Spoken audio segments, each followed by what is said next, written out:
The Houston Texans have a new head coach, and his name is Lovie Smith, who is very, very familiar to Chicago Bears fans. Let's talk about it. What is going on, y'all? Faiz Sports All back at it with another video talking some NFL. I'm here to talk about this news with regards to Lovie Smith becoming the new head coach of the Houston Texans. And I got a lot to talk about here, a lot to unleash. Before I do, if you're new to the channel, hit the subscribe button. Make sure you're following me on all my social media platforms.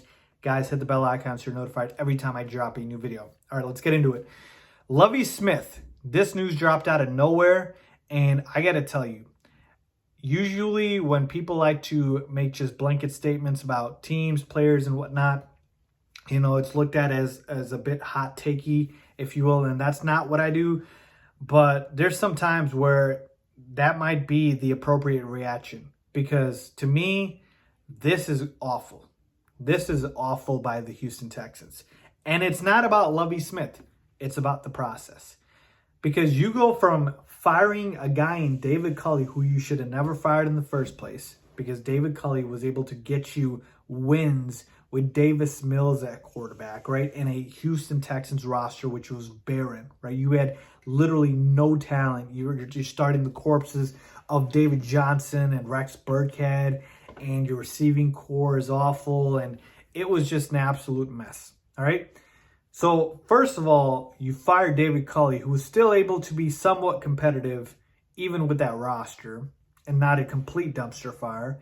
And then after you fired David Culley, when you are trying to find your new head coach, and word is that you're going up against going out and trying to get a Josh McCown, who has never had any head coaching experience at any level, I don't quite understand how that process came about. No, I'm not saying that if you've never been a head coach and it's your first time doing it, that you can be successful, but the numbers will tell you that that is probably not going to be the case, that you can come in and just be super successful unless you have a stacked team. Look, the Nets have done this with Steve Nash, but the Nets have Kevin Durant, Kyrie Irving, and James Harden. So I don't think Steve Nash has a very tough job in getting wins from a team with that talented roster. My point is, when you take a look at the Texans, and all signs were them pointing to hiring Josh McCown, they, again, are looking to hire somebody that has no coaching experience on any level. Again, he's a former quarterback, no coaching experience on any level. I don't know how you even think about hiring somebody like that. And then when you even do think about hiring somebody like that, you back off of it because you're afraid of the PR and the negative hit your franchise would take from the media because of the stipulation that, again, Josh McCown has no head coaching experience, and you obviously have this issue with Brian Flores and the minority head coaches wanting fair shots at the head coaching positions in the NFL. So you can't even make a decision properly, Houston. You literally want to hire somebody who you shouldn't hire, and you can't even do that and stick to your conviction because you're afraid of the negative PR. So what do? You scramble. You just are all over the place, and you end up hiring your own defensive coordinator in Lovie Smith, a guy who was literally on the staff last year. So you fire the head coach and you promote one of his staff members. Make that make sense, Houston. Make that make sense.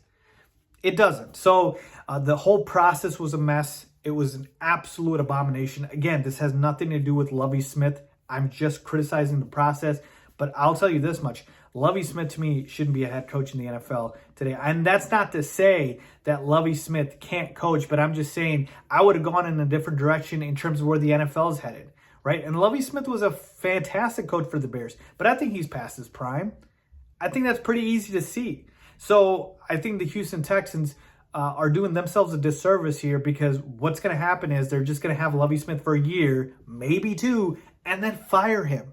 All right, probably wait for Josh McCown to take some sort of a positional coaching position, and then wait to hire him as the head coach and literally waste a year or two of Houston Texans fans. Like, that just absolutely makes no sense to me. I think this was one of the biggest botched processes I've ever seen in terms of searching for a new head coach. And the Texans organization get what they deserve after this happens, because Lovie Smith certainly doesn't deserve to, be put in the center of this because obviously he didn't do anything. It's really the Houston Texans organization. They messed this up completely. They should have never fired David Culley.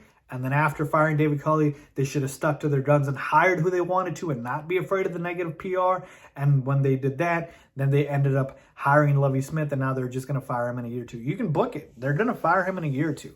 Do you see Lovie Smith as a guy that's going to be around for 5 to 10 years for the Texans? I don't. I certainly don't. So it's bound to happen. I feel bad for Houston Texans fans. You guys don't deserve this. This organization is a mess. And obviously, we're not even talking about the whole Deshaun Watson situation. But, boy, talk about going from 100 to 0 real quick. That is what the Houston Texans did. So, again, Lovie Smith, I got love for you, pun intended. But this has more to do with the Texans organization than it does with Lovie Smith's head coaching skills. So leave a comment down below what you guys think about this. I think it's an absolute mess of a situation. As always, thanks for watching.